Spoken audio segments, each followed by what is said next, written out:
ನಮಸ್ಕಾರ ಎಲ್ಲರಿಗೂ ಕನ್ನಡತಿ ಅಡುಗೆ ಚಾನಲ್ಗೆ ಸ್ವಾಗತ. ರೊಟ್ಟಿ ಚಪಾತಿ ಜೊತೆ ಎಷ್ಟೋ ಚಟ್ನಿಗಳನ್ನ ನೀವು ಟ್ರೈ ಮಾಡಿರ್ತೀರಿ. ನಾನೊಂದು ಹೊಸ ಥರ ಚಟ್ನಿಯನ್ನು ಮಾಡಿ ತೋರ್ಸತ್ತೀನಿ ರೀ. ಯಾರಿಗೆ ಹುಳಿ ಖಾರ ಇಷ್ಟನೋ ಅವ್ರಿಗಂತೂ ಇದು ತುಂಬಾ ಫೇವ್ರೇಟ್ ಆಗ್ತೈತೆ ರೀ. ನನ್ನ ರೀತಿಯಲ್ಲಿ ಒಮ್ಮೆ ಇದನ್ನು ಖಂಡಿತನೂ ಟ್ರೈ ಮಾಡಿ ನೋಡಿರಿ. ಈ ಒಂದು ಪ್ಯಾನ್ಗೆ ನಾನು ಸಣ್ಣ ಬಟ್ಲೆ ಅರ್ಧ ಬಟ್ಲಾಗಷ್ಟು ಬಿಳಿ ಎಳ್ಳನ್ನು ತೊಗೊಂಡಿದ್ದೀನಿ. ಒಂದು 4 ಸ್ಪೂನ್ ಆಗಷ್ಟು ಈ ಬಿಳಿ ಎಳ್ಳದವ್ರಿ. ಈಗ ಈ ಬಿಳಿ ಎಳ್ಳನ್ನು ಹುರ್ಕೋತೀನಿ ರೀ. ಬಿಳಿ ಎಳ್ಳು ಆರೋಗ್ಯಕ್ಕೆ ತುಂಬಾ ಒಳ್ಳೆಯದು ರೀ. ಇದರಲ್ಲಿ ವಿಟಮಿನ್ ಬಿ ಇರ್ತದೆ, ಇ ಇರ್ತದೆ. ಇದರಿಂದ ಸ್ಕಿನ್ಗೆ ಮತ್ತು ಹೇರಿಗೆನೂ ಒಳ್ಳೆಯದು ರೀ. ಆಮೇಲೆ ಕ್ಯಾಲ್ಸಿಯಮ್, ಫೈಬರ್, ಪ್ರೋಟೀನ್ ಇರುವಂಥದ್ದು ರೀ. ಎಳ್ಳು ಹುರಿದ ಮೇಲೆ ಸ್ವಲ್ಪ ಸೈಜು ಚೇಂಜ್ ಆಗ್ತೈತಿ, ಕಲರ್ನು ಚೇಂಜ್ ಆಗ್ತದೆ ರೀ, ಮತ್ತು ತುಂಬ ಘಮಘಮನೆ ವಾಸನೆ ಬರ್ತಿರ್ತದೆ ರೀ. ನೋಡಿ ಈಗ ಎಳ್ಳಿನ ಕಲರ್ನು ಚೇಂಜ್ ಆಗಿದೆ ರೀ. ಈಗ ಎಳ್ಳು ಇವು ಕರೆಕ್ಟಾಗಿ ಹುರಿದಾವ್ರಿ. ಇಷ್ಟು ಹುರಿದ್ರೆ ಸಾಕು ರೀ. ಈಗ ನೋಡಿ ನಾನು ಗ್ಯಾಸನ್ನು ಆಫ್ ಮಾಡ್ತೀನಿ ರೀ. ಇದನ್ನೀಗ ಒಂದು ಪ್ಲೇಟಿಗೆ ಹಾಕೋತೀನಿ ರೀ. ಈಗ ಇವು ಎಳ್ಳು ಆರಲಿ ರೀ. ನಾನು ಅನ್ಕತಕ ಸೈಡಿಗೆ ಇಡ್ತೀನಿ. ಇದನ್ನು ನಾನು ಆಮೇಲೆ ಯೂಸ್ ಮಾಡ್ತೀನಿ ರೀ. ಇವು ಆರೋ ತಕ ಬಿಡ್ತೀನಿ ಅನ್ಕತಕ. ಅದೇ ಪ್ಯಾನ್ಗೆ ನಾನು ಒಂದು 7 ಮೆಣಸಿನ್ಕಾಯಿನ ತೊಗೊಂಡಿದ್ದೀನಿ. ಈ ಚಟ್ನಿ ಸ್ವಲ್ಪ ಖಾರನೇ ಇರ್ತದೆ ರೀ. ನೀವು ಖಾರನ ನೋಡ್ಕೊಂಡು ಹಾಕೋರಿ. ತುಂಬ ಖಾರ ಬೇಡ ಅಂದ್ರೆ ನಿಮಗೆ ಎಷ್ಟು ಬೇಕೋ ಅಷ್ಟು ಮೆಣಸಿನ್ಕಾಯಿನ ಹಾಕೋರಿ. ನಾನಿಲ್ಲಿ 1 ಸ್ಪೂನ್ ಆಗಷ್ಟು ಎಣ್ಣೆಯನ್ನು ಹಾಕಿ ಈ ಮೆಣಸಿನ್ಕಾಯಿನೂ ಹುರ್ಕೋತೀನಿ ರೀ. ಮ್ಯಾಲೆ ಸ್ಪಾಟ್ಸ್ ಬರೋವರೆಗೂ ಹೈ ಫ್ಲೇಮಲ್ಲಿ ಇಟ್ಟೇ ಹುರಿತೀನಿ ರೀ. ನೋಡಿರಿ ಈಗ ಸ್ವಲ್ಪ ಸ್ಪಾಟ್ಸ್ ಬಂದಾವೆ. ಈಗ ಇವು ಮೆಣಸಿನ್ಕಾಯಿ ಹುರಿದವ್ರಿ. ನೋಡಿ ಈ ಥರ ಸ್ಪಾಟ್ಸ್ ಬಂದರೆ ಸಾಕು. ಈಗ ಮೆಣಸಿನ್ಕಾಯಿ ಕರೆಕ್ಟಾಗಿ ಹುರಿದವ್ರಿ. ಇದನ್ನು ನಾನು ಒಂದು ಬಟ್ಲಿಗೆ ಹಾಕೋತೀನಿ ರೀ.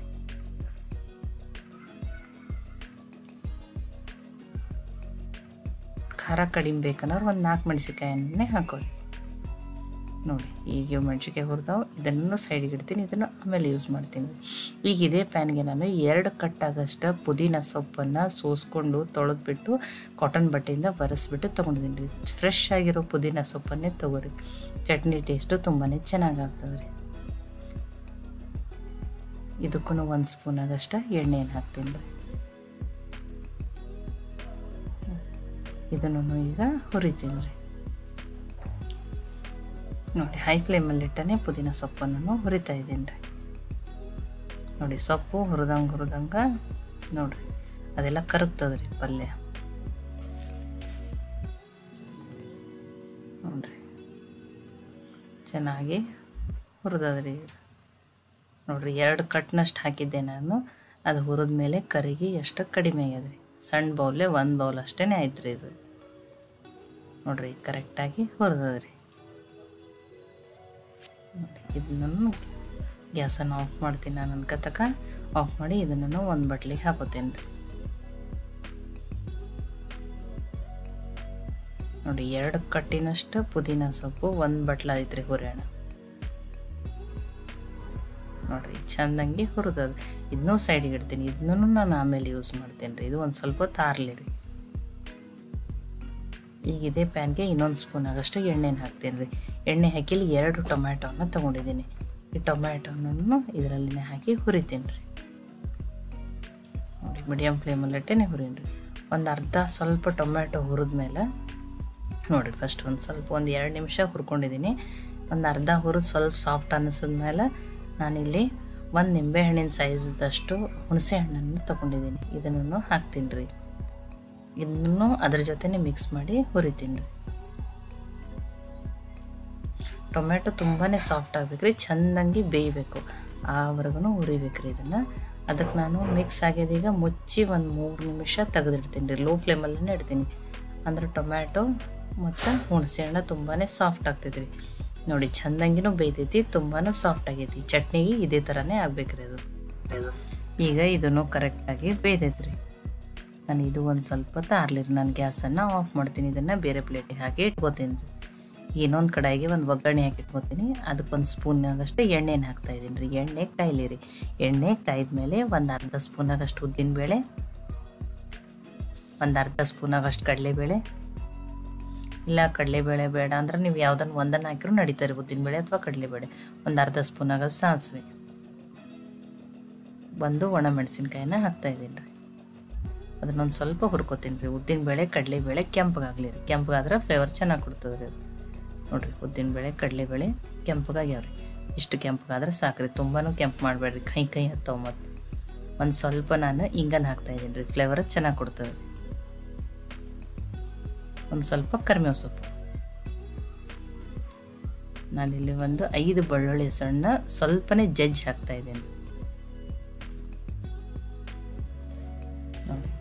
ಒಂದು ಸ್ವಲ್ಪನೇ ಜಜ್ಜಿ ಹಾಕ್ತಾ ಇದ್ದೀನಿ. ಅದನ್ನು ಸ್ವಲ್ಪ ಬೇಯಿಸ್ಕೊತೀನಿ ರೀ. ನೋಡಿ ಈ ಒಗ್ಗರಣೆ ಚೆನ್ನಾಗಿ ಬೇಯ್ದದ್ರಿ. ನಾನು ಗ್ಯಾಸನ್ನು ಆಫ್ ಮಾಡ್ತೀನಿ. ಈ ಒಗ್ಗರಣೆ ಆರ್ಲಿರಿ, ನಾನು ಇದನ್ನು ಆಮೇಲೆ ಯೂಸ್ ಮಾಡ್ತೀನಿ. ಈಗ ಮಿಕ್ಸಿ ಜಾರ್ಗೆ ಆ ಹುರಿದಿಟ್ಕೊಂಡಿರುವಂಥ ಎಳ್ಳನ್ನು ಹಾಕ್ತಾಯಿದ್ದೀನಿ. ಈಗ ಅವು ಕಂಪ್ಲೀಟಾಗಿನೂ ಆರ್ಯಾವ್ರಿ. ಈಗ ಇದನ್ನು ಫಸ್ಟ್ ಹಾಗೇ ಗ್ರೈಂಡ್ ಮಾಡ್ಕೊತೇವೆ. ನೋಡಿರಿ ಎಳ್ಳು ಪುಡಿ ಆಗ್ಯದ್ರಿ, ಅಂದ್ರೆ ಫೈನ್ ಪೌಡ್ರ್ ಆಗ್ಯದ್ರಿ ಇದು. ಇದಕ್ಕೆ ನಾನು ಆ ಹುರಿದಿಟ್ಕೊಂಡಿರುವಂಥ ಮೆಣಸಿನ್ಕಾಯಿನ ಹಾಕ್ತಾಯಿದ್ದೀನಿ. ಎಳ್ಳನಲ್ಲೇ ಹಾಕಿರೋ ಎಳ್ಳು ಸಣ್ಣ ಆಗಲ್ರಿ, ಅದಕ್ಕೆ ಫಸ್ಟ್ ಎಳ್ಳನ್ನು ಪುಡಿ ಮಾಡ್ಕೋಬೇಕು. ಒಂದು 8ರಿಂದ 9 ಬೆಳ್ಳುಳ್ಳಿ ಹೆಸರನ್ನು ಹಾಕತ್ತೇನೆ ರೀ. ಸಣ್ಣ ಸ್ಪೂನಿಂದ 1 ಸ್ಪೂನಾಗಷ್ಟು ಜೀರಿಗೆಯನ್ನು ಹಾಕೊಂಡ್ರಿ. ಚಟ್ನಿಗೆ ಜೀರಿಗೆ ಇದ್ರೇ ಫ್ಲೇವರ್ ಚೆನ್ನಾಗಿ ಕೊಡ್ತದೆ ರೀ. ರುಚಿಗೆ ತಕ್ಕಷ್ಟು ಉಪ್ಪು, ಖಾರಕ್ಕೆ ನೋಡ್ಕೊಂಡು ತಕ್ಕಂಗೆ ಉಪ್ಪನ್ನು ಹಾಕ್ರಿ. ಇದನ್ನು ಗ್ರೈಂಡ್ ಮಾಡೋಣ ರೀ. ನೋಡಿರಿ ಇದು ಗ್ರೈಂಡ್ ಆಗ್ಯದ್ರಿ. ನೋಡಿ ಇದಕ್ಕೆ ನಾನೀಗ ಹುರಿದಿಟ್ಕೊಂಡಿರುವಂಥ ಪುದೀನ ಸೊಪ್ಪನ್ನು ಹಾಕ್ತಾಯಿದ್ದೀನಿ. ನೀವು ಕಲ್ಲಿದ್ರೆ ಚಟ್ನಿ ಕಲ್ಲಲ್ಲೇನೋ ಇದನ್ನು ಕುಟ್ಕೋಬೋದು, ಅದ್ರ ಟೇಸ್ಟು ಚೆನ್ನಾಗಾಗ್ತದೆ. ಈಗ ಹುರಿದಿಟ್ಕೊಂಡಿರುವಂಥ ಟೊಮ್ಯಾಟೊ ಮತ್ತು ಹುಣಸೆ ಹಣ್ಣನ್ನು ಹಾಕ್ತೀನಿ ರೀ. ಇಲ್ಲ ನಮಗೆ ಮಿಕ್ಸರ್ನಲ್ಲಿ ಮಾಡಿದ ಚಟ್ನಿ ಇಷ್ಟ ಆಗಲ್ಲ ಅಂದ್ರೆ ನೀವು ಕಲ್ಲಿದ್ರೆ ಕಲ್ಲನ್ನು ಕುಟ್ಕೋರಿ. ಈಗ ಇದನ್ನು ಒಂದು ಸ್ವಲ್ಪ ಮೇಲೆ ಕೆಳಗೆ ಮಾಡೋಣ ರೀ. ಅಂದ್ರೆ ಖಾರ ಕೆಳಗಡೆ ಅಲ್ಲೇ ಇದನ್ನಾಗಿರ್ತದೆ ರೀ. ಅದು ಎಲ್ಲದ್ರ ಜೊತೆ ಮಿಕ್ಸ್ ಆಯ್ತಂದ್ರೆ ಸ್ವಲ್ಪನೇ ಇದನ್ನು ಏನು ಮಾಡ್ಕೊತೀನಿ, ನಾನು ತರಿಯಾಗಿ ಗ್ರೈಂಡ್ ಮಾಡಕ್ಕಿದ್ದೀನಿ ರೀ. ಅದಕ್ಕೆ ಖಾರ ಟೊಮ್ಯಾಟೊ ಪುದೀನ ಸೊಪ್ಪಿನ ಜೊತೆ ಮಿಕ್ಸ್ ಆಗ್ಲತ್ತ ಈ ರೀತಿ ಮಿಕ್ಸ್ ಮಾಡ್ಕೊಂಡಿದ್ದೀನಿ ರೀ. ಈಗ ಇದನ್ನು ಮುಚ್ಚಿ ತರಿಯಾಗಿನೇ ಗ್ರೈಂಡ್ ಮಾಡ್ಕೊತೀನಿ ರೀ. ಅಷ್ಟಷ್ಟು ಒಂದೊಂದೇ ಸುತ್ತು ಮಾಡಿ ತೆಗೆದು ಒಂದು ಸ್ವಲ್ಪ ಸ್ಪೂನ್ದಿಂದ ಮಿಕ್ಸ್ ಮಾಡಿ ಮತ್ತೆ ಮಾಡ್ಕೊತೀನಿ ರೀ. ನೋಡಿರಿ ಈ ಥರ ಮಾಡ್ಕೊಂಡಿದ್ದೀನಿ ರೀ ನಾನು. ಚಟ್ನಿ ಕಲ್ಲಲ್ಲೇ ಕುಟ್ಟಿದ್ಗತ್ಲೇ ತರಿಯಾಗಿ ಗ್ರೈಂಡ್ ಆಗಿದೆ. ತುಂಬ ಫೈನ್ ಪೇಸ್ಟ್ ಥರ ಮಾಡಬೇಡ್ರಿ, ಚಟ್ನಿ ಟೇಸ್ಟು ಚೆನ್ನಾಗತ್ತಲ್ರಿ. ಈಗ ಇದು ಚಟ್ನಿ ರೆಡಿ ಆಗಿದೆ ರೀ. ಇದನ್ನ ಒಂದು ಬೌಲಿಗೆ ಹಾಕೋತೀನಿ ರೀ ನಾನು. ನೋಡಿರಿ ಈಗ ಈ ಚಟ್ನಿಯನ್ನು ಇದಕ್ಕೆ ಹಾಕೋತಾ ಇದ್ದೀನಿ ರೀ ನಾನು. ಈ ಚಟ್ನಿಯನ್ನು ನೀವು ಹೀಗೇನು ತಿನ್ಬೋದು, ಅದರ ಒಗ್ಗರಣೆ ಒಂದು ಸ್ವಲ್ಪ ಹಾಕಿ ಮಿಕ್ಸ್ ಮಾಡ್ಕೊಂಡು ತಿಂದ್ರೆ ಅದರ ಟೇಸ್ಟೂ ಚೆನ್ನಾಗಿರ್ತದೆ. ಈಗ ಮಾಡಿಟ್ಕೊಂಡಿರುವಂಥ ಒಗ್ಗರಣೆಯನ್ನು ಹಾಕ್ತೀನಿ ರೀ. ಇಲ್ಲ ನಮ್ಗೆ ಹಾಗೆ ಚಟ್ನಿ ಇಷ್ಟ ಅಂದ್ರೆ ನೀವು ಹಾಗೇನೂ ತಿನ್ಬೋದು, ಒಗ್ಗರಣೆ ಬೇಡ ಅಂದ್ರೆ ಅದನ್ನ ಸ್ಕಿಪ್ ಮಾಡಿರಿ. ಈಗ ಇದನ್ನು ಮಿಕ್ಸ್ ಮಾಡ್ತೀನಿ ರೀ ಒಗ್ಗರಣೆನ. ನೋಡಿರಿ ಈಗ ಇದು ಮಿಕ್ಸ್ ಆಗಿದೆ ರೀ. ಹುಳಿ ಖಾರ ಆಗಿರುವಂಥ ಪುದೀನ ಚಟ್ನಿ ರೆಡಿ ಆಗ್ಯದ ರೀ. ತುಂಬಾ ಟೇಸ್ಟಿಯಾಗಿರ್ತದೆ ರೀ. ಇದನ್ನು ಬಿಸಿ ರೊಟ್ಟಿ, ಚಪಾತಿ, ಬಿಸಿ ಅನ್ನ, ರಾಗಿ ರೊಟ್ಟಿ, ಅಕ್ಕಿ ರೊಟ್ಟಿ, ಆಮೇಲೆ ಪರಾಟ ಜೊತೆನೂ ತುಂಬಾ ಟೇಸ್ಟಿಯಾಗಿರ್ತದೆ ರೀ. ಈ ರೆಸಿಪಿ ನಿಮ್ಗೆ ಇಷ್ಟ ಆಗಿತ್ತಂದ್ರೆ ಲೈಕ್ ಮಾಡಿ, ಶೇರ್ ಮಾಡಿ, ಕಮೆಂಟ್ ಮಾಡಿರಿ.